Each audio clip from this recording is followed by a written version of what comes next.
Bonjour, c'est Mathieu Androdias, je suis ingénieur chez Atos et également sportif de haut niveau en aviron. Je suis champion d'Europe et champion du monde et actuellement en préparation pour les Jeux de Tokyo. Alors l'aviron, c'est une vieille pratique nautique que les anglo-saxons ont transformée en sport et qui a fait partie des sports fondateurs des Jeux modernes et qui est aujourd'hui encore en lice chaque Olympiade. Donc là, on a notre bateau fétiche à l'entraînement. Donc c'est un bateau individuel, une place, qu'on appelle le skiff. Donc c'est très simple, c'est une coque très fine qui fait environ 8 mètres de long, tout en matériaux composites. Ça fait environ une quinzaine de kilos, donc très léger. Et le rameur prend place donc sur le siège qui roule dans un rail. Il est accroché ici au niveau des pieds. Et ensuite, il va manipuler deux avirons, nous dans le jargon on appelle ça des rames, qui ont un point fixe du coup ici de part et d'autre et qui nous aident à propulser le bateau sur l'eau, tout simplement.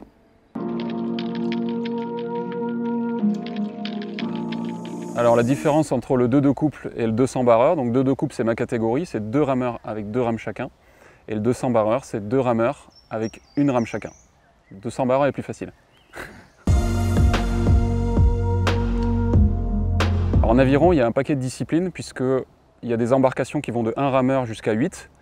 Donc on a le skiff, c'est notre bateau d'entraînement, c'est un bateau individuel. Ensuite on a 2 rameurs avec soit 2 rames, soit une rame.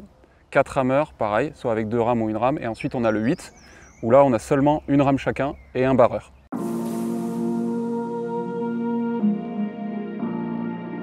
C'est vrai que j'ai beaucoup voyagé dans les catégories depuis le début de ma carrière. Mon bateau de prédilection, alors il y en a 2. Il y a le skiff que je pratique un petit peu au quotidien parce que finalement on s'entraîne pas tant que ça en double avec Hugo. Donc on fait beaucoup de skiff et c'est un bateau très exigeant parce qu'à chaque fois, il nous renvoie nos propres erreurs, quoi. On n'est pas noyé dans un bateau à équipage. Donc ça, je trouve ça hyper intéressant parce qu'on a tout de suite un retour sensation. Et puis mon bateau phare, ça reste quand même le double parce que c'est là où j'ai fait mes plus belles courses et où je suis allé le plus vite avec Hugo. C'est une discipline qui évolue beaucoup. Moi, quand je l'ai connue, j'avais l'impression que c'était vraiment une discipline d'endurance, où on avait un début de course rapide, ensuite un plateau, où on essayait de maintenir une vitesse un petit peu moins élevée, et ensuite une fin de course où c'était de nouveau un sprint. Aujourd'hui, il faut avouer qu'avec la professionnalisation de ce sport dans plein de nations, parmi nos adversaires, on a des courses qui vont de plus en plus vite. Les chronos baissent, ne font que baisser, et je pense qu'il n'y a pas que le matériel, il y a aussi les façons de s'entraîner, la connaissance du corps. Et donc physiologiquement, on arrive à un truc un peu hybride, où nous on appelle ça de l'endurance de force.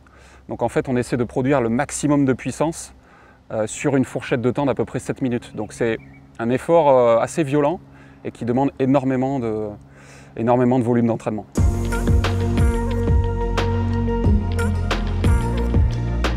C'est un sport immatériel, donc ça demande une innovation, d'aller chercher, avec l'état des connaissances, on va dire, d'aller chercher de plus en plus loin dans le